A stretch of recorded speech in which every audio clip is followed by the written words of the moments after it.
अच्छा बताओ, अब तक के सारे अनुभवों में तुम्हारा सबसे पागलपन भरा अनुभव कौन सा था? ये तो आसान है। पृथ्वी। पृथ्वी? तुम पृथ्वी पर गए थे? हाँ, गया था। क्या तुम इंसान बने थे? हाँ।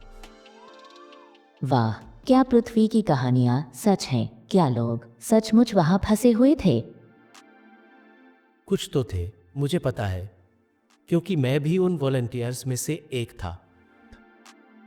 रुको, तुमने खुद ही पृथ्वी पर जाने की इच्छा जताई थी? हाँ, मुझे जाना पड़ा। मेरा परिवार वहां फंसा हुआ था। लेकिन कोई पृथ्वी पर कैसे फंस सकता है? तुम वहां जाकर ही समझ पाते। पृथ्वी पर तुम्हें कुछ याद ही नहीं रहता था। क्या मतलब कुछ याद नहीं रहता था? मतलब तुम्हारी कोई स्मृति नहीं रहती। तुम्हें ये भी याद नहीं होता कि पृथ्वी पर आने से पहले तुम मौजूद थे। क्या ये कैसे हो सकता है? ऐसा डिजाइन ही किया गया था। कमाल का प्रयोग था। इतनी अज्ञानता, अंधकार में उतरना और फिर भी याद कर पाना कि तुम कौन हो, ये सचमुच महारत थी। वाह, मुझे अब भी यकीन नहीं हो रहा कि तुम पृथ्वी पर गए थे। मुझे पृथ्वी के बारे में और बताओ। पृथ्वी के अपने नियम थे, जिन पर सभी ने अनुभव करने के लिए सहमति दी थी। जैसे गुरुत्वाकर्षण, ग्रेविटी, जो ऊपर जाएगा वो नीचे आएगा। जैसे समय, लीनियर टाइम, दिन के बाद रात आती है। समय? ये समय क्या होता है? यहां जैसे हम सोचते हैं और तुरंत प्रकट हो जाता है, पृथ्वी पर देरी होती थी। वही देरी पृथ्वी को इतना कठिन बनाती थी। दिलचस्प। समय और बताओ। पृथ्वी पर जाने से पहले तुम चुनते थे अपना परिवार, लड़का या लड़की होना, किस नस्ल में जन्म लेना, पृथ्वी पर कौन सी जगह, वगैरह। ओ, मतलब तुम अपना कैरेक्टर खुद चुन सकते थे? बिल्कुल। तुम बच्चे के रूप में जन्म लेते और नियम सीखने के लिए दूसरों पर निर्भर रहते। लेकिन क्योंकि किसी को भी असली नियम याद नहीं थे, उन्होंने अपने डर पर आधारित नियम बना लिए। दूसरों को अपनी शक्ति सौंपने वाले नियम। ये तो मजेदार नहीं लगता। सबके लिए नहीं था। जब तुम्हारा एक हिस्सा पृथ्वी पर था, तब तुमने क्या किया? मैं उन्हें देखता था। काफी मजेदार लगता था। मजेदार क्यों? इतने महान प्राणी ब्रह्मांड का सबसे अनोखा प्रयोग खेल रहे थे और बिल्कुल अनजान थे। मैं जितना हो सका मार्गदर्शन करता। रुकिए, तुम उनसे संवाद कर सकते थे? हाँ, लेकिन वो मुझे सुन नहीं पाते थे। मैं उन्हें संकेत, सिंक्रोनिसिटीज दिखाता, या मैं उन्हें मार्गदर्शन करने में मदद के लिए ऊर्जा, कंपन भेजता जिसे वे महसूस कर सके, लेकिन वो पहचान नहीं पाते। क्यों नहीं? क्योंकि वो खुद पर भरोसा नहीं करते थे। तो इसलिए उन्होंने मदद के लिए पुकार लगाई? बिल्कुल। तब तुम गए? नहीं, मैं बाद में गया। पहले जाने वाले वॉलंटियर्स की हालत सबसे बुरी हुई। कैसे? उन्हें मार दिया गया। क्या? हाँ, पृथ्वी वालों ने वॉलंटियर्स को मार दिया, क्योंकि जो वॉलंटियर्स उन्हें बता रहे थे वो समझ नहीं पाए। ये सोच कि वे भी वॉलंटियर्स के बराबर हैं, उन्हें डराती थी। वो क्या बता रहे थे? साधारण बातें। जवाब तुम्हारे भीतर है। मैं जो कर सकता हूं, तुम उससे भी अधिक कर सकते हो। और इसके लिए उन्होंने उन्हें मार दिया? और फिर उनके संदेश को तोड़ मरोड़ कर और भी डर फैला दिया। कैसा डर? जैसे ईश्वर तुम्हारे भीतर है का मतलब बना दिया। तुम ईश्वर से अलग हो। सारे जवाब तुम्हारे भीतर है का मतलब बना दिया। तुम खुद पर भरोसा नहीं कर सकते। और उन्होंने ये मान लिया। हाँ, सब काबू से बाहर हो गया।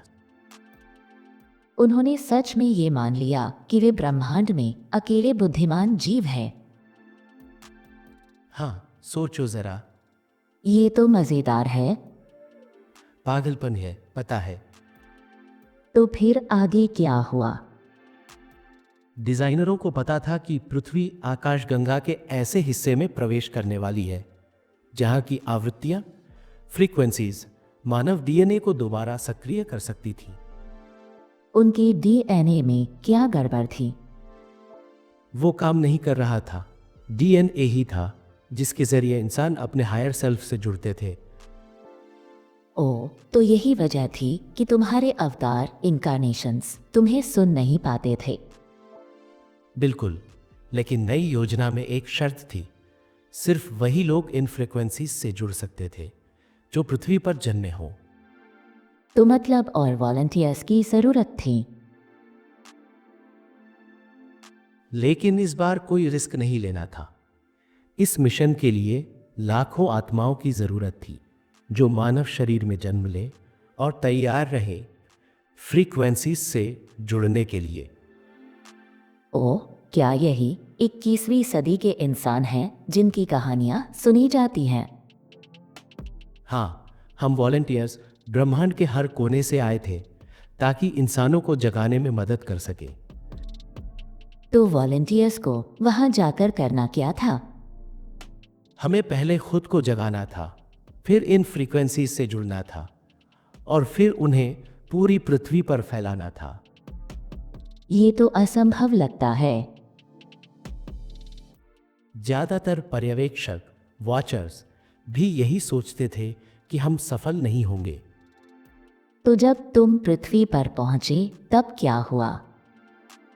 वहां पहुंचते ही हमें वही डर आधारित मान्यताएं सिखाई गई जो हजारों सालों से चली आ रही थी। हम भी बाकी सबकी तरह जी रहे थे, बिल्कुल अनजान कि हम कौन हैं और क्या होने वाला है। लेकिन जैसे ही पृथ्वी इन फ्रीक्वेंसीज के बादल में दाखिल हुई, हमने हर चीज पर सवाल करना शुरू कर दिया और धीरे धीरे एक एक करके हम जागने लगे। तो मतलब योजना काम कर रही थी।